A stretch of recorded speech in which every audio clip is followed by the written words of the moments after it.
Salut! Eu sunt Adi și acesta este primul meu vlog. Dacă o să înțelegi ceva, atunci înseamnă că trăim în aceeași dimensiune și șansele noastre sunt să bla bla bla. Prima idee pe care aș dori să o dezbat în acest scurt vlog este ideea de unde a pornit totul. Țin minte chiar undeva după Revoluție, nu? Era seară și... Nu, totul a pornit de la o leapșă și poate vă întrebați ce este aia o leapșă. Leapșă, da, este lovitură dată cuiva cu palma.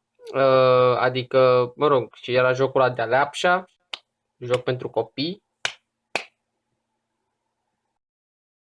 Da? În fine, da, de obicei aceste lucruri le făceam când eram mici. Dar uite o temă pentru acasă, în caz că n-ai ce face cu timpul tău. Încearcă să găsești momentul în timp și modalitatea prin care leapșa a ajuns din mediul online în mediul offline.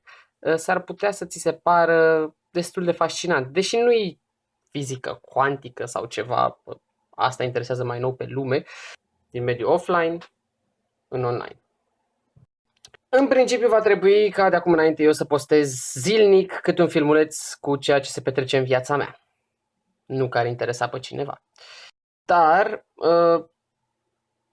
dacă ar fi să încep cu ceva, v-aș zice că citesc mult. Cam atâtea cărți citesc eu. Și să doar o parte din ele, dar în timpul anului, mai ales la universitate, deși ultimul, sunt la litere și citesc foarte, foarte mult. Și s-ar putea în curând să vă stresez cu câte un videoclip pe săptămână și cu treaba asta. Dar ne mai gândim. Da, am uitat să spun, înainte de toate lucrurile astea. Leapșa a pornit de la vinovatul Mariciu și vinovatul Ariel, alături de mine, care ne-am gândit într-o seară că ar fi cazul să facem asta. Ce pot să spun? Pentru că nu am multe de zis și nu fac multe lucruri în timpul zilei, în afară de faptul că citesc foarte mult și merg la facultate, am zis să pornesc de unde plec, adică de la cămin, pentru că da, stau la cămin.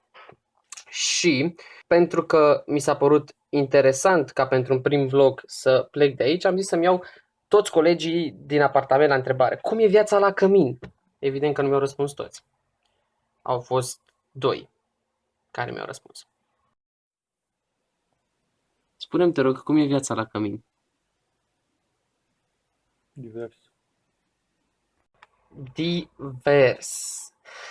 Divers, care ce înseamnă divers? Care reprezintă aspecte, trăsături variate, diferite, diferit, felurit și așa mai departe. Asta ar fi o primă idee. La căminul. Foarte frumoasă. E o experiență extraordinară. Îți faci mulți prieteni, cunoști multă lume și poți să trăiești independent. Mersi.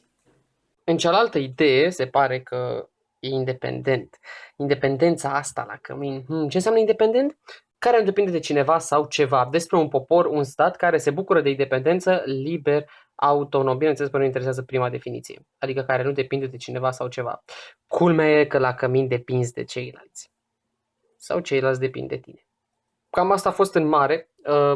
Dacă ar fi să cuprindeți 3 idei din ceea ce v-am zis, este că totul a pornit de la o leapșă, este un video divers și în principiu, ca toate celelalte care vor urma, independent. Salut! Bă, ți-ți place cafeaua asta? E tare. E tare. De ce? Mie nu-mi place. E cafea de dozator, ce vrei. Da. 50. E 1,50 lei. Asta e de fapt, e 1,50 lei.